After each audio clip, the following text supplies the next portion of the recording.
একঘেয়েমির ছুটি চ্যানেলের আরও একটি নতুন ভিডিওতে সকলকে নমস্কার এবং স্বাগত জানাই। আশা করি তোমরা সকলে খুব ভালো আছো।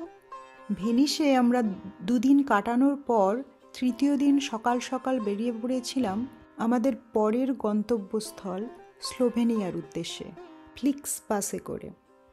ইউরোপের এই ফ্লিক্স বাসগুলি আসলে হলো দূরপাল্লার বাস, যেগুলি এক দেশ থেকে অন্য দেশে যায়। কিছু কিছু বাস আবার 2-3টে দেশও কভার করে। আর লং জার্নির জন্য যে সমস্ত সুযোগ সুবিধা দরকার, যেমন কমফোর্টেবল সিট, বাথরুম, এমনকি ওয়াইফাইও এই বাসগুলিতে প্রোভাইডেড থাকে। আর ভেনিস থেকে স্লোভেনিয়ার রাজধানী লুবিয়ানা প্রায় 3-3.5 ঘন্টার জার্নি হলেও বাসের জানলার বাইরের প্রাকৃতিক সৌন্দর্য সেটাকে বুঝতেই দেয়নি। বিশাল বিশাল পাহাড় যেন রাস্তাকে দুদিক থেকে ঘিরে রেখেছিল। কোথাও আবার পাহাড়ের কোলে চাষযোগ্য জমি, আর কোথাও পাহাড়ের মাথায় সাদা বরফ। সে এক অপরূপ সৌন্দর্য। আর এই ভালো লাগা 1000 গুণ বেড়ে গেছিল যখন আমাদের বাস ইটালির ট্রিয়েস্টের কাছাকাছি কোস্টাল এরিয়া দিয়ে যাচ্ছিল। বিশাল পাহাড়ের গা বেয়ে ছুটেছে বাস, আর অন্যদিকে বিশাল খাদের কাছে আছে সমুদ্র। সে এক অপরূপ দৃশ্য। সেখান থেকে ফাইনালি ইটালির বর্ডার পেরিয়ে বাস স্লোভেনিয়াতে ঢুকেছিল। আবারও সেই বিশাল বিশাল পাহাড়ের মাঝ দিয়ে রাস্তা, আর বাস সেই রাস্তা দিয়ে ছুটে চলেছে। প্রকৃতির এই দৃশ্য উপভোগ করতে করতে আমরা পৌঁছলাম স্লোভেনিয়ার রাজধানী লুবিয়ানাতে। আর সেখান থেকে অন্য একটি বাস ধরে আমাদের হোটেলে। পরদিন সকাল সকাল ব্রেকফাস্ট সেরে আমরা বেরিয়ে পড়েছিলাম লেক বোহিনের উদ্দেশ্যে। আমাদের হোটেল থেকে এই লেক বোহিন প্রায় 1 ঘন্টার বাস জার্নি ছিল। তবে বাস জার্নি যতক্ষণেরই হোক, চারিদিকে প্রাকৃতিক সৌন্দর্য এতটাই সুন্দর যে সেটাকে অনুভবই করতে দিচ্ছিল না।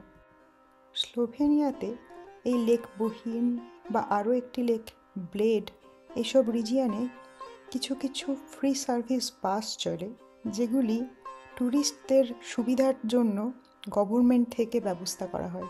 যাই হোক, বাসে করে আমরা যখন বোহিন লেকের কাছাকাছি পৌঁছালাম, লেকের জলের কালার দেখে আমি তো অবাক হয়ে গেছিলাম। এত পরিষ্কার এবং এত সুন্দর কালার আমি এর আগে কোনো লেকে দেখিনি। আর এর কারণ একটাই, সেটা হলো দূষণমুক্ত পরিবেশ। তবে ওখানে পৌঁছানোর পর লেকের কাছাকাছি না গিয়ে প্রথমেই আমরা চলে গিয়েছিলাম কেবল কার স্টেশনে। আর উদ্দেশ্য ছিল প্রায় 1535 মিটার উচ্চতা থেকে এই লেককে দেখব।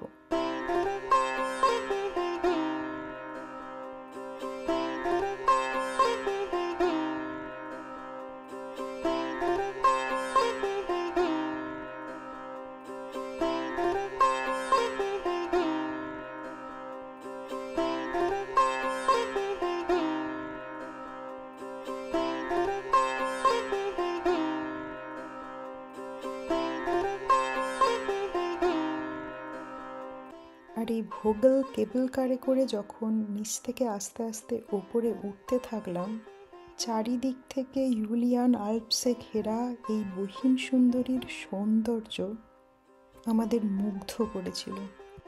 অবাক হয়ে দেখছিলাম প্রকৃতি এত সুন্দর।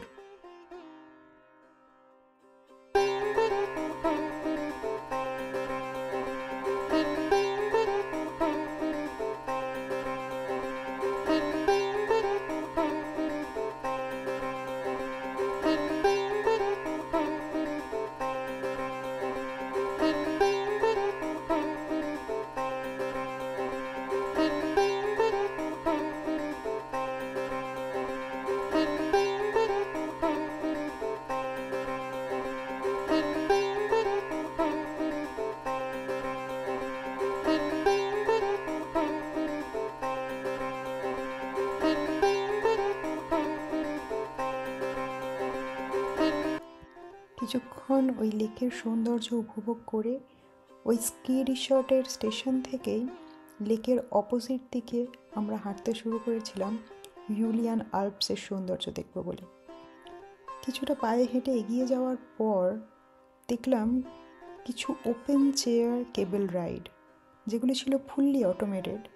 বাট এই চেয়ারগুলিতে বসলে অনেকটা উঁচু থেকে ইউলিয়ান আল্পসের এক পাহাড় থেকে অন্য পাহাড়ে ইউলিয়ান আল্পসের প্যানোরামিক ভিউ উপভোগ করতে করতে যাওয়া যায়। এই চেয়ারগুলিতে প্রথমে বসে একটু ভয় লাগলেও পরের দিকে ভয়টা আমার কেটে গেছিল। আর চারিদিকের এই আল্পস পর্বতমালা, কোথাও আবার বরফে আবৃত শৃঙ্গ, সব কিছু যেন আমাকে আলাদা ঘোরের মধ্যে নিয়ে যাচ্ছিল। এই আল্পসের রিজিয়নে বেশ কিছুক্ষণ এদিক ওদিক হাঁটাহাঁটি হাইক করে আমরা আবার কেবল কার দিয়ে নিচে নেমে এলাম। আর সেখান থেকে আমাদের পরের গন্তব্য ছিল সাভিকা ওয়াটারফল, যেখানে পৌঁছানোর একমাত্র রাস্তা ছিল হাইক। অবশ্য কিছু বাস চলে ওই ওয়াটারফলের বেশ কিছুটা কাছাকাছি অবধি পৌঁছে দেওয়ার, বাট সেগুলির অপশান নিতান্তই কম।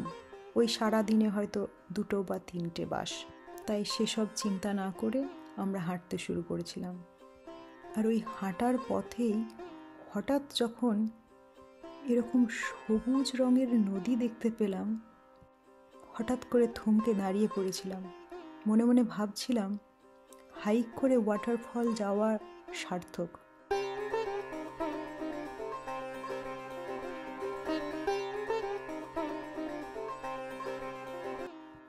যাই হোক, সেখান থেকে প্রায় 1-1.5 ঘন্টা হাইক করে আমরা সাভিকা ওয়াটারফলের গেটে পৌঁছেছিলাম এবং সেখান থেকে প্রায় 600টি সিঁড়ি বেয়ে ওপরে উঠে যখন সাভিকা ওয়াটারফলের সামনে গিয়ে দাঁড়ালাম, মনে হলো এই সব কষ্ট সার্থক।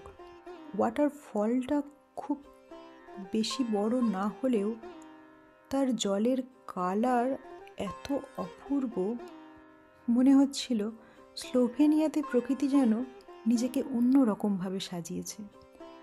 এই সাভিকা জলপ্রপাত দেখার পর আবারও আমরা 1-1.5 ঘন্টা হাইক করে লেক বহিনের কাছাকাছি এসে পৌঁছাই এবং সেখানে বহিনের পাড়ে বসে বেশ কিছুক্ষণ সময় কাটানোর পর বোটে করে লেকের ওপর দিয়ে লেকের এক ধার থেকে অন্য প্রান্তে এসে আমরা বাস ধরি। এই বহিন লেকটি স্লোভেনিয়ার সবথেকে বড় ন্যাচারাল লেক। আর বহিন শব্দটি এসছে বোহ থেকে। আর স্লোভেনিয়ান ভাষা অনুযায়ী এই বোহ কথার অর্থ হলো গড বা ভগবান। আর এই রিজিয়নের মানুষদের বিশ্বাস, পৃথিবীর সবথেকে সুন্দর পার্ট হিসাবে ভগবান যেটি উপহার দিয়েছেন সেটি হলো এই বহিন ভ্যালি। বোট রাইড করতে করতে যখন এই সমস্ত ইতিহাস এবং বিশ্বাসের কথা শুনছিলাম, মনে মনে আমিও 100% সহমত হয়েছিলাম। কারণ বহিন ভ্যালি সত্যিই অপূর্ব সুন্দর।